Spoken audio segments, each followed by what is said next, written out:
Hello friends, আজকে মাকে নিয়ে বেরিয়ে পড়লাম একটা নতুন জায়গা দেখার জন্য। তো সেটা আপনাদের সাথেও শেয়ার করব। আমি এখন যাচ্ছি হলদিয়া ইস্কন মন্দির।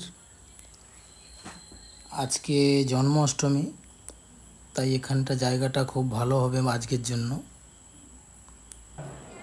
তো আজকে জন্মাষ্টমীর জন্য এখানে মেলা চলছে।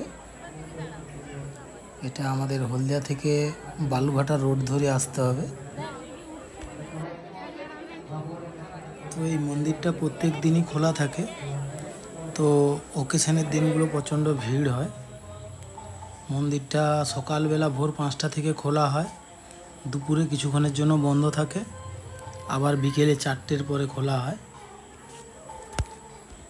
এখানে জগন্নাথ আর রাধাকৃষ্ণ রয়েছে ও গৌরাঙ্গ আছে।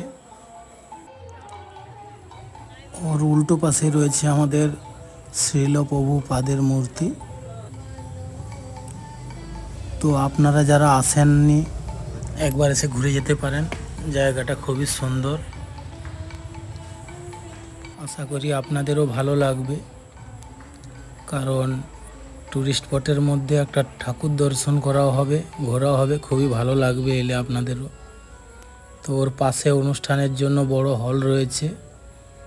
এখানে প্রত্যেক দিন হরিনাম সংকীর্তন হয় ও আরও অন্যান্য অনুষ্ঠান হয়।